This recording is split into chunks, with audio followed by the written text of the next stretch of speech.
recebo ele no estúdio, o médico oftalmologista Dr. Vinícius Moreira Marques da Silva, do Instituto dos Olhos Moreira Marques. Boa tarde, seja bem-vindo. Boa tarde, Gi, é um prazer estar aqui. O prazer é nosso. Obrigado aí pela oportunidade de falar disso que a gente gosta tanto, que é a oftalmologia. Né? E obrigada também pela confiança, Dr. Vinícius, porque aqui somos todos um, né? E é muito legal você, como uma marca, como profissional daqui, também está aqui conosco no NDTV. Então, muito obrigada, tá bom? Nada, eu que agradeço. E ó, gente, hoje, procurar um oftalmo deve ser realizado até mais cedo, né, doutor? Porque antigamente se dizia que era a idade, mas hoje a gente está vendo cada vez mais crianças tendo problema de visão. É isso mesmo?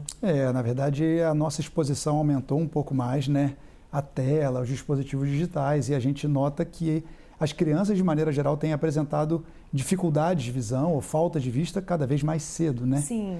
Então a gente conversa, eu brinco, né, mais ou menos da minha geração, de que na nossa sala tinha duas crianças que usavam óculos. E você entra hoje numa turminha, você tem uma porção de crianças. Então algumas coisas têm mudado e a nossa necessidade de tomar conta disso é cada vez maior, né? A gente precisa estar atento a esses sintomas que nem sempre as crianças nos falam. Sim, porque nós temos situações, né? O doutor falou da questão das telas, realmente, mas também tem a questão hoje da acessibilidade, de você ter mais do acesso ao médico. Sim, a informação. Exato. Antigamente, uma criança, por exemplo, que tinha dificuldade na escola, não se relacionava à visão. Sim. E hoje já, né? Sem dúvida nenhuma. A gente tem mais acesso à informação, a gente tem mais acesso aí via mídia digital e mais acesso à saúde de maneira geral, o que é ótimo.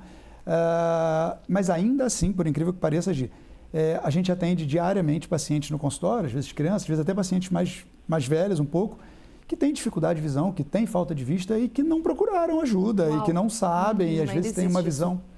Acaba existindo, né? E aí é por isso que é tão importante a gente estar aqui, a gente falar sobre saúde visual, falar sobre a prevenção da visão, para ir devagarinho plantando essas sementinhas. Com certeza. Então, assim, vamos lá. Criança, pais, vovós que estão nos assistindo, doutor, a partir de que idade? O que os pais, os avós, vamos falar das crianças, devem perceber para procurar um oftalmo? Tá, vamos lá. Se a gente for pensar na conduta mais técnica, a criança faz o teste do olhinho lá na maternidade, quando sai. Sim. A ideia é que até os 6 meses de vida ela passe por um oftalmologista para fazer uma avaliação anatômica, geral. A criança não vai informar as letrinhas, mas a gente já consegue entender e identificar se tem alguma anormalidade muito importante. E depois, por volta dos 3 aninhos, a gente já começa a conseguir fazer uma consulta na criança muito próxima da consulta do adulto. Ai, que legal. Porque ela já consegue falar os desenhos, né, estrelinho, coração. Então, a gente já consegue entender a necessidade, uma faltinha de vista, a necessidade de óculos ou até uma outra alteração mais séria. E aí, daí para frente, a gente consegue orientar um pouco melhor, né? A necessidade de uma revisão anual, a criança vai crescendo, vai se desenvolvendo, o olhinho vai crescendo junto. Então, a gente orienta sempre os pais que estejam um pouco mais próximos do oftalmo para que a gente possa ter esse controle um pouquinho melhor. Com certeza. Então, assim, o ideal sempre é procurar, a gente já ter um médico, né? O médico oftalmo já desde o início, mas para quem já está mais velho, para os adolescentes, enfim, o ideal, como é que deve ser essa relação com o médico oftalmo? Tá, assim, a conduta ideal seria que a gente fizesse uma avaliação anualmente, né? Isso de maneira geral. Às vezes passa um pouquinho, mas a ideia é que a gente consiga. Eu digo assim que são 4 pilares básicos que a gente precisa ter na mente, né? O primeiro é a prevenção de doenças que muitas vezes são silenciosas. Então você tem doenças assim como glaucoma, como a degeneração da idade, a própria catarata, que são muito prevalentes, né? Acontecem muito, e elas só dão um sinal muito tardios, né? Assim, em momentos muito avançados da doença. Então, se a gente puder ter uma proximidade maior, a gente vai conseguir detectar isso e proteger o paciente de maneira geral. O segundo sintoma às vezes a gente não sabe o que a gente não está vendo, né? Então eu recebo muito paciente no consultório que fala, doutor, eu acho que embaça um pouco a minha visão. E aí ele tem 1,5, 2 de astigmatismo. Aí ele bota o óculos e ele fala, nossa, como a visão melhorou, doutor. Agora está em HD. Será que teve separação nisso já? E aí eu boto e tiro o aparelho, ele fala, posso levar esse aparelho? E assim, um terceiro pilar importante assim, ficar atento aos sintomas, né? Então, por mais que ele tenha lá a ideia de fazer uma consulta anual, ele ficar atento aos sintomas, né? Se ele tem dor de cabeça, se ele tem... Bom ressaltar isso. Vamos fazer uma pausa, então, para ressaltar. A gente falou ali de algumas situações, às vezes você não sabe que você não vê. Importante você estar ali, prevenir doenças futuras, tardias. E esses sintomas, agora, que eu falei ali no começo da nossa entrevista, dor de cabeça, tem a questão de sonolência, tem vários... Eu queria que você destacasse, então, doutor. Vamos lá.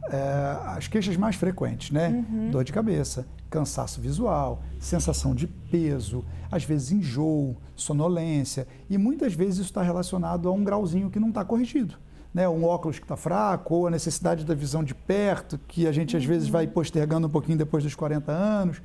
E aí, junto com isso, né? A ardência ocular, ressecamento no uso de tela, olho vermelho no final do dia, mancha na visão.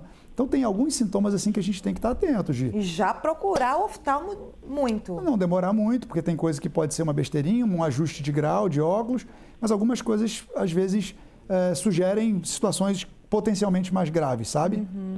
Então, esses sintomas são importantes. A gente está atento ao cansaço ao final do dia, ao olho vermelho, ao olho que arde, né? A visão que embaça, dificuldade para focalizar. Isso a gente deveria dar uma atençãozinha ao momento que aparecesse, né? E, além dessa história dos sintomas, assim, o quarto ponto que eu acho super importante é a gente poder potencializar a nossa qualidade de vida e a nossa qualidade de visão.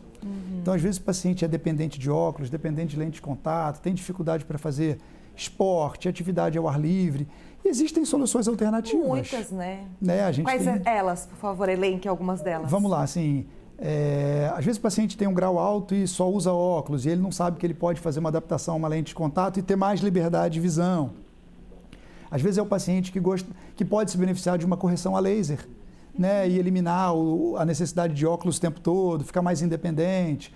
Aquele paciente, às vezes, que já passou dos 54, 55, que pode implantar uma lente multifocal dentro do olho. Uau. E ele abandonar a vista cansada.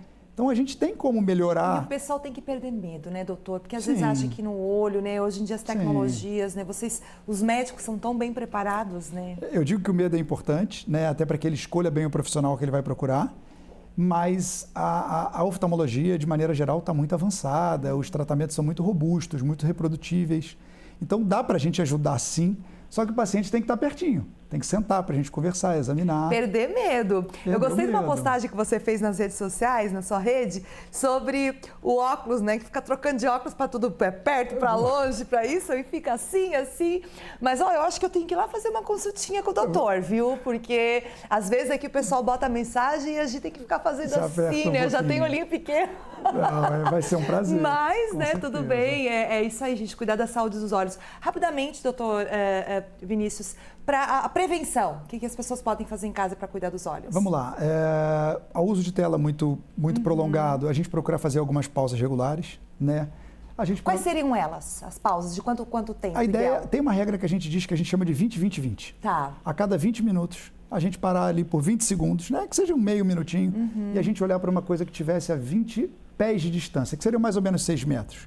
Então, é a gente descansar um pouquinho. Tá. É você sair do foco de perto, para ir para longe, relaxar um pouquinho. Tá. Então, aproveita para beber uma água, vai fazer um pipi e descansa um pouquinho a visão. Tá. Junto com isso, né, a gente tentar se hidratar melhor, para ter uma lubrificação melhor, tentar, no final mais do dia, né, diminuir um pouco da exposição à tela, utilizar o modo noturno, tentar diminuir um pouquinho o celular um pouquinho antes de dormir para poder diminuir a incidência da luz azul, melhorar a qualidade do sono, fazer as avaliações regulares. E aí a gente consegue, com isso, estar orientando o paciente, né? Muito bom, muito bom. Deixar os olhos saudáveis. Saudáveis, com certeza. Doutor Vinícius Moreira Marques, da Silva, do Instituto de Olhos Moreira Marques, que você está vendo aqui na nossa programação. Muito obrigada. Eu que agradeço. Foi uma honra, volte sempre. Obrigado. Tá bom? Um abraço, viu?